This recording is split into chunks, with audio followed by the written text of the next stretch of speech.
Students, आज हम शुरू करने जा रहे हैं chapter dissolution of the partnership firm. जैसे कि आप सामने देख पा रहे हो, dissolution of the partnership firm का मीनिंग होता है कि बिजनेस अब कंटिन्यू नहीं करा जाएगा, इसको बंद करा जा रहा है।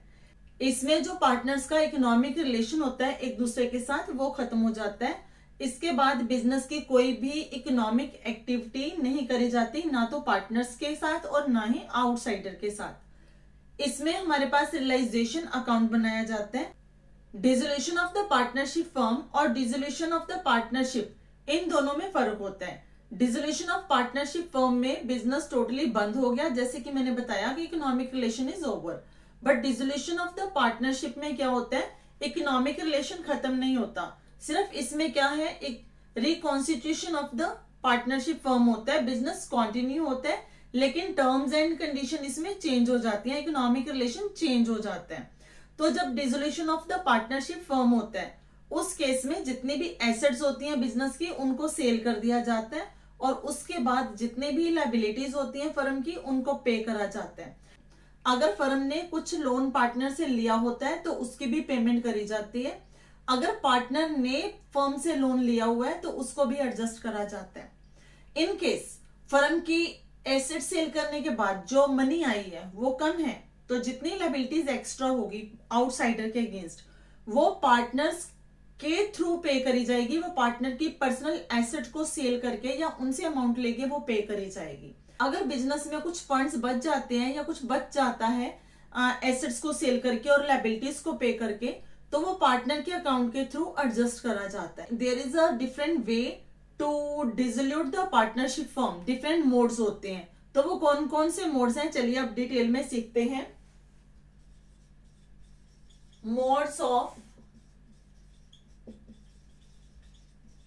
पार्टनरशिप फर्म, इसमें फर्स्ट होता है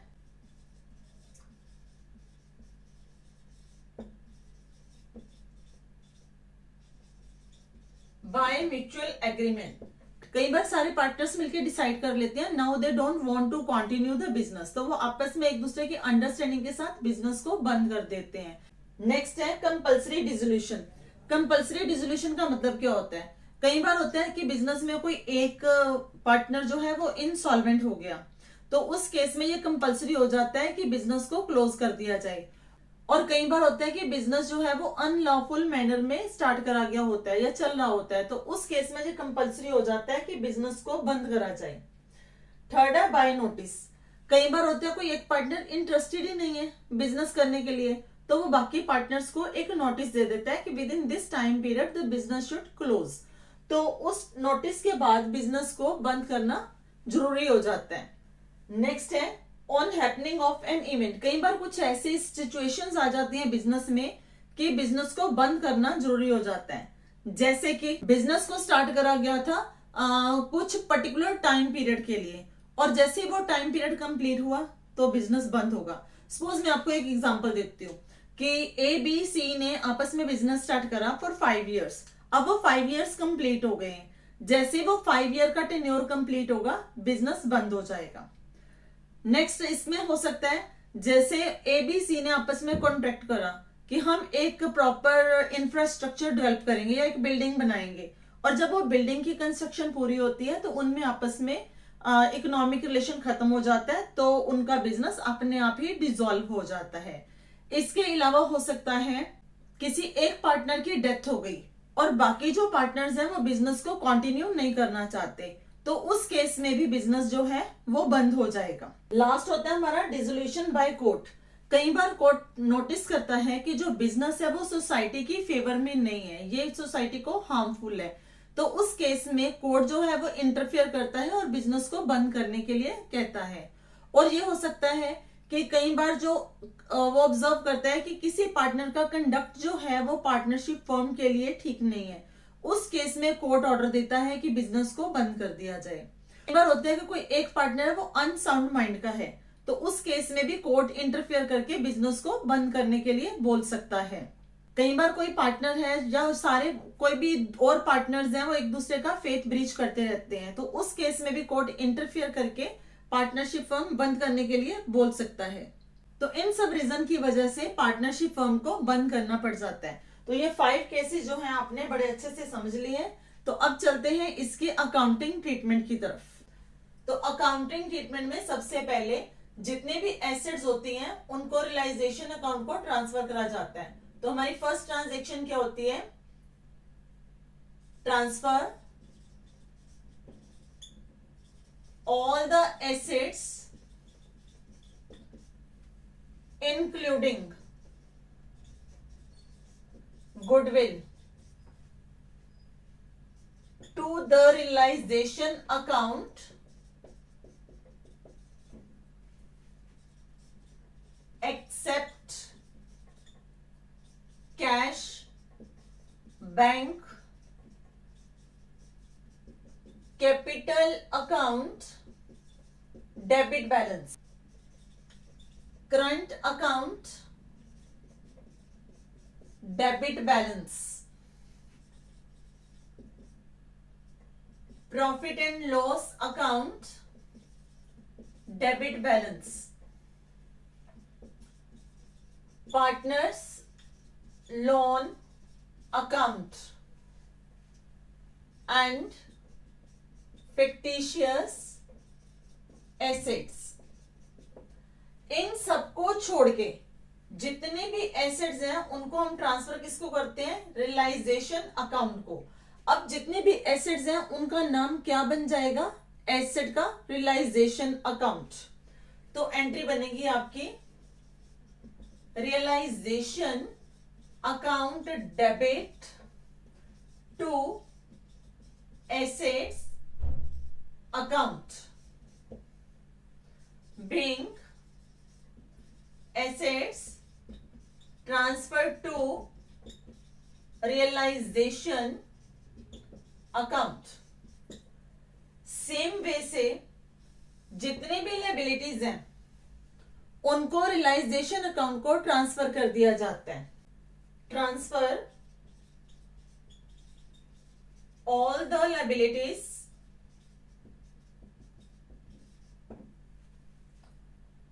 to realization account except capital accounts, credit balance, current account, credit balance, profit and loss account, credit balance, partners loan account.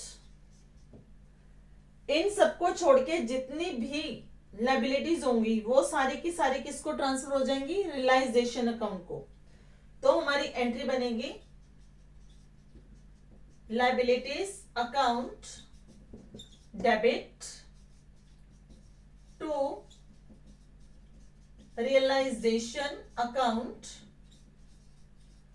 being liabilities transferred to realization account। Students इन दोनों point के अंदर 1 और 2 points बहुत important हैं जो यहाँ पे समझने वाले हैं।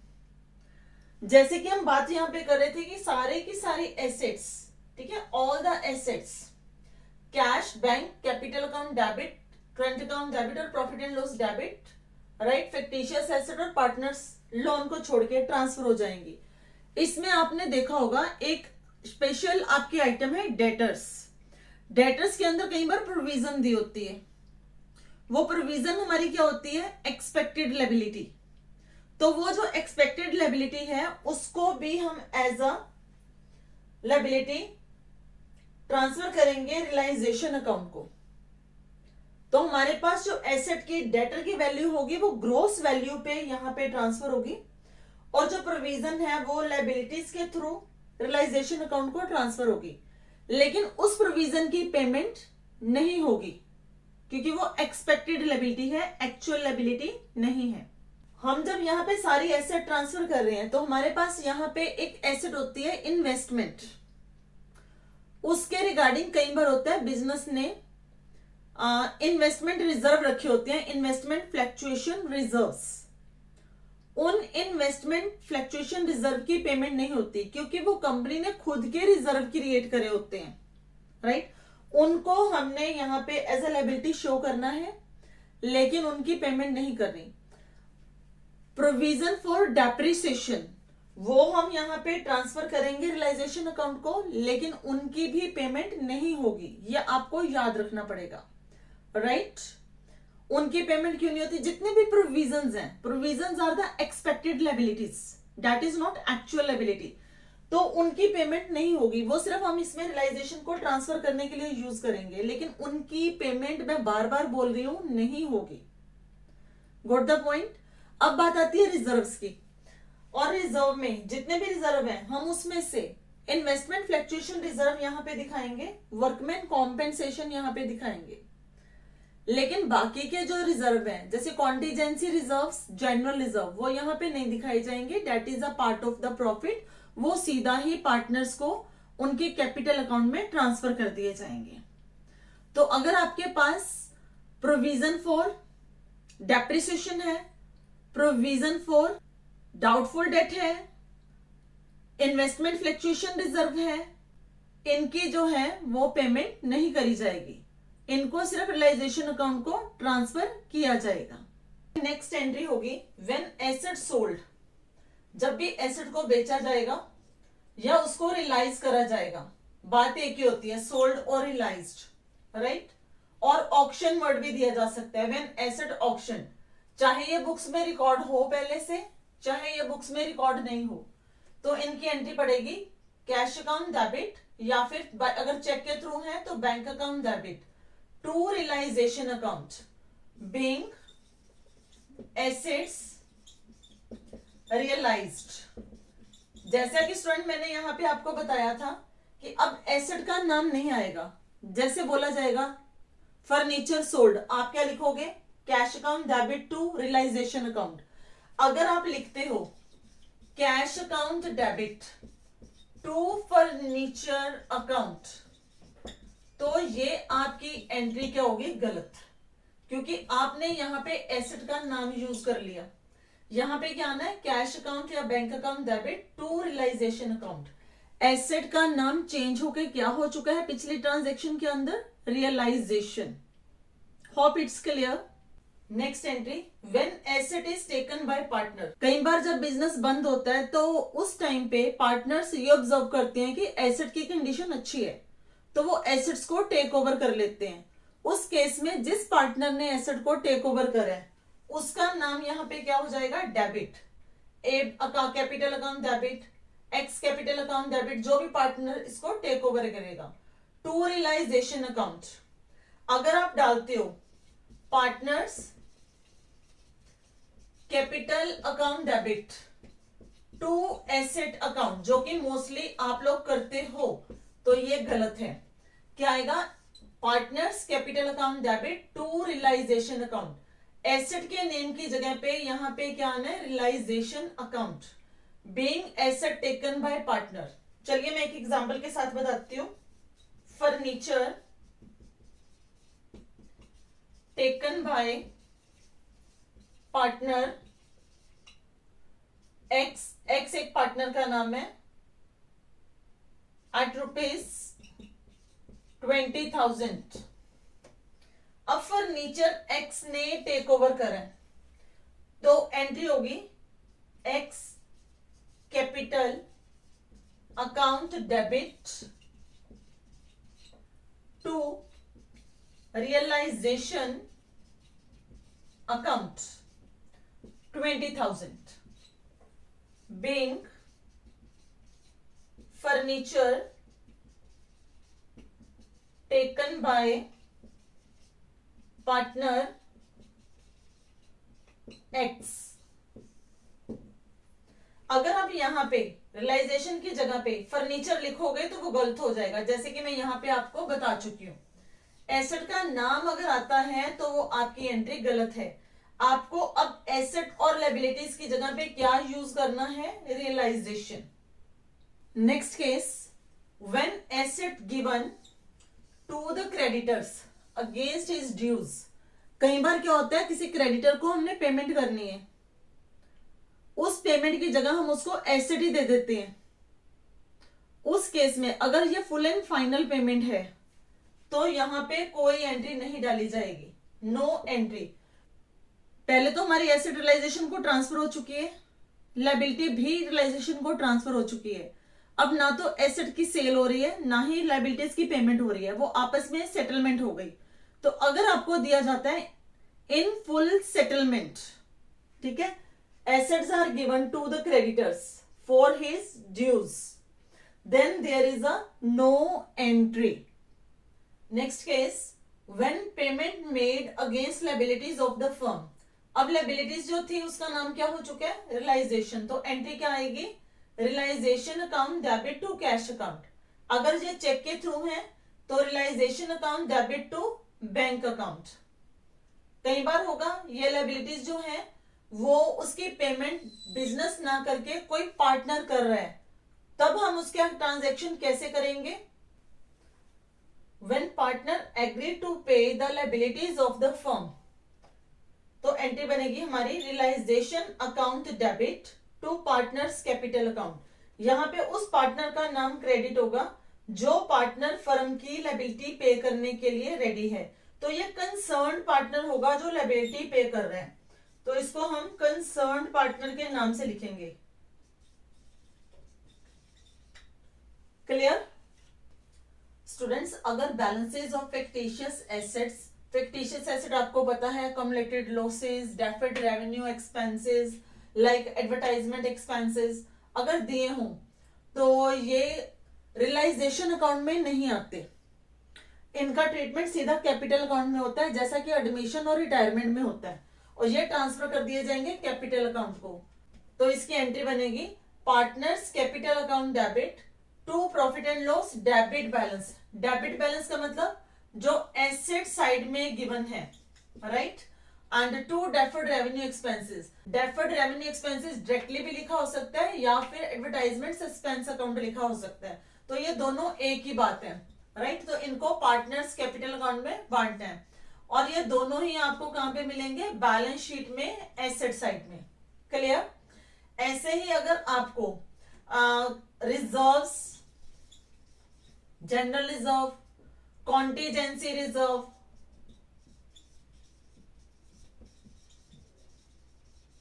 Profit and loss, credit balance given हो, तो उसके लिए एंट्री क्या आएगी आपकी, general reserve account debit, contingent reserves account debit, profit and loss account means credit balance account debit to partners capital account. इनकी रेशियो में आपको बांटना है। ये कहां पे मिलेंगे आपको, बैलेंस शीट की लायबिलिटी साइड में, राइट, बैलेंस शीट में होंगे ये। स्टूडेंट्स, कई बार आप देखते हो कि आपको जो बैलेंस शीट गिवन होती है उसमें कैपिटल अकाउंट जो होता है वो फ्लक्चुएटिंग, और कई बार जो होता है फिक्स्ड के अकॉर्डिंगली गिवन होता है। तो अगर आपको यहाँ पे फिक्स्ड के अकॉर्डिंगली गिवन है तो डिसोल्यूशन के केस में आप उसका ट्रीटमेंट कैसे करोगे। अगर आपको क्वेश्चन के अंदर debit balance of current account given है, तो डेबिट बैलेंस का मतलब होता है it's a loss. Debit balance का मतलब होता है कि पार्टनर ने फर्म को पे करना है, तो जो भी इसका करंट अकाउंट का बैलेंस होगा हम पार्टनर के कैपिटल अकाउंट में ट्रांसफर करेंगे, और हमारी एंट्री बन जाएगी partners capital account debit to partners current account. और अगर करंट अकाउंट का क्रेडिट बैलेंस गिवन होगा, राइट, तो उस केस में हमारी एंट्री बन जाएगी partners current account debit to partners capital account. पहले हम अपने करंट अकाउंट को ट्रांसफर करेंगे कैपिटल अकाउंट के अंदर, उसके बाद जितनी भी इसकी एडजस्टमेंट्स है पार्टनर से रिलेटेड पार्टनर्स कैपिटल अकाउंट के अंदर होंगी, फिर पार्टनर्स के ड्यूज की सेटलमेंट होगी। क्लियर स्टूडेंट्स, अगर पार्टनर ने फर्म से लोन लिया हुआ है और वो लोन की पेमेंट कर रहा है डिसोल्यूशन होने पे, मतलब फर्म को पार्टनर से लोन का जो अमाउंट है रिसीव हो गया है, एंट्री क्या आएगी, कैश अकाउंट डेबिट, अगर चेक के थ्रू है तो bank account debit. To loan to partners means this loan is given by the firm to the partner. अब उसको क्या मिल रहा है, उनसे अमाउंट वापस। और अगर किसी केस में वो वापस नहीं करता, पार्टनर वापस नहीं करता, तो इंस्टेड ऑफ दिस कैश और बैंक अकाउंट डेबिट आप क्या करोगे, partners capital account debit to loan to partner account. फिर उसकी कैपिटल अकाउंट में से ये एडजस्टमेंट करी जाएगी। स्टूडेंट्स, अगर किसी पार्टनर ने फर्म को लोन दिया हुआ है तो उसको बोलते हैं loan by partner to the firm. अब फर्म जो है वो पार्टनर को डिसोल्यूशन के टाइम पे ये अमाउंट पे कर रही है, तो एंट्री बनेगी loan from partner account debit to cash account, और इफ चेक द्वारा पेमेंट हो रही है देन टू बैंक अकाउंट। ये फर्म की क्या होती है, लायबिलिटी, और जो हमने ऊपर केस करा था ये फर्म की क्या होती है, एसेट। यहां पे फर्म ने पार्टनर को लोन दिया है, यहां पे फर्म ने पार्टनर से लोन लिया है, ठीक है। इस केस में वो कैपिटल अकाउंट को ट्रांसफर कर सकते हैं, इस केस में कैपिटल अकाउंट में ट्रांसफर नहीं हो सकता। ये फर्म की क्या है, इंटरनल लायबिलिटी। जब फर्म आउटसाइडर लायबिलिटीज को पे कर देती है उसके बाद फर्म क्या करती है, सबसे पहले पार्टनर की लायबिलिटीज को पे करती है। इस लायबिलिटी को, क्योंकि है तो ये लायबिलिटी, रियलाइजेशन अकाउंट में ट्रांसफर नहीं करना। रियलाइजेशन अकाउंट में कौन सी लायबिलिटीज ट्रांसफर होती है, जो आउटसाइडर लायबिलिटी होती है। इनसाइडर लायबिलिटी जो होती है वो कभी भी रियलाइजेशन अकाउंट को ट्रांसफर नहीं होती। आउटसाइडर लायबिलिटीज पे करने के बाद इंटरनल लायबिलिटीज पे होंगी, उसके बाद अगर कुछ बचेगा तो पार्टनर्स को उनके कैपिटल अकाउंट के थ्रू उनकी पेमेंट्स करी जाएगी। क्लियर? इस केस के फर्दर और बहुत सारे पार्ट्स हैं, तो स्टेप बाय स्टेप इस पार्ट को स्पेशली मैं आपको विद एग्जांपल यहां पे क्लियर कर रही हूं, ताकि ये कॉन्सेप्ट आपको यहीं पे समझ आ जाए। इस एंट्री में चेंजेस आएंगी, इस एंट्री को डालना कैसे है। ये entry loan from partner to bank कब आएगा, अगर पार्टनर ने फर्म को जो लोन दिया है सेम अमाउंट जो फर्म है वो पार्टनर को वापस कर रही है। हमेशा फर्म जो है वो सेम अमाउंट पार्टनर को पे नहीं करती, कई बार वो उनको एक्स्ट्रा भी पे करती है, कई बार उनको कम भी पे करती है, ठीक है। तो उस केस में हमने एंट्रीज कैसे डालनी है, यहीं पे मैं आपको कंसेप्ट क्लियर करवा रही हूँ। स्टूडेंट, पहला केस है if lesser amount paid by the firm then the loan amount. Firm ने लोन लिया था किसी पार्टनर से, अब उसके अगेंस्ट वो कम अमाउंट पे कर रही है। मैं एक एग्जांपल ले रही हूँ, A accept ₹80,000 against his loan of ₹1,20,000। Firm ने लोन लिया था 1,20,000 का, और जब वो पेमेंट कर रही है, वो पेमेंट कर रही है 80,000 की, तो फर्म को 40,000 का गेन हो रहा है। जो ये फर्म को गेन हो रहा है 40,000 का, ये रियलाइजेशन अकाउंट में क्रेडिट होगा। हमारी एंट्री आएगी loan from A account debit 1,20,000 to cash और bank account. If paid by cash then cash, if paid by cheque then bank. 80,000 to realisation account. यहां पे फर्म को 40,000 का बेनिफिट हो गया। स्टूडेंट, नेक्स्ट केस है if asset accepted by partner against loan. Right, अब जो पार्टनर है कैश लेने के बजाय क्या ले रहा है, एसेट ले रहा है। इस केस में हमारे पास एंट्री होगी loan from partners account debit to realisation account. Right, तो ये हमारी क्या है example, X a partner accept an asset of 1,10,000। ये एसेट की वैल्यू कम भी हो सकती है, ज्यादा भी हो सकती है, तो इसका कोई इफेक्ट नहीं पड़ेगा। Against his loan to the firm of 1,20,000। Firm ने लोन लिया था पार्टनर से एक्स से 1,20,000 का, अब वो उसके बदले में क्या दे रही है, पार्टनर को एसेट दे रही है जिसकी वैल्यू है 120। ये 120 की जगह 130 भी हो सकती है, 140 भी हो सकती है, डजंट मैटर, ठीक है। इस केस में जो ये हमारा लोन है हम इसको एज अ लायबिलिटी फर्म में दिखाएंगे, रियलाइजेशन अकाउंट में एज अ लायबिलिटी दिखाएंगे। तो अब हमारी ये एंट्री क्या हो जाएगी, loan from X account debit to realisation account. ये जैसे थर्ड पार्टी का लोन होता है वैसे ही इसको फॉर्म में दिखाया जाएगा, ये रियलाइजेशन अकाउंट के अकॉर्डिंगली एडजस्ट होगा। तो ये आपकी एंट्री हो गई कंप्लीट। स्टूडेंट्स ये हमारा नेक्स्ट केस है जिसमें है if asset accepted by partner against loan and balance amount paid in cash और बाय चेक, कि जो फर्म है उसने पार्टनर से लोन लिया लेकिन उसको पूरे अमाउंट की एसेट नहीं दी जा रही, ना ही पूरा अमाउंट कैश की फॉर्म या चेक में दिया जा रहा है, कुछ पार्ट उसको एसेट का दिया जा रहा है और बैलेंस जो है वो उसको क्या दिया जा रहा है, कैश में। तो यहाँ पे एक एग्जांपल के साथ मैं आपको एक्सप्लेन कर रही हूँ। X a partner accept an asset valued 1,10,000 in a part settlement of his loan to the firm of rupees 1,50,000। Firm ने लोन लिया था 1,50,000 का। अब फर्म पार्टनर एक्स को 1,10,000 की एसेट दे रही है और इन पार्ट सेटलमेंट कर रही है, बाकी का अमाउंट या तो वो कैश में देगी या वो चेक में देगी।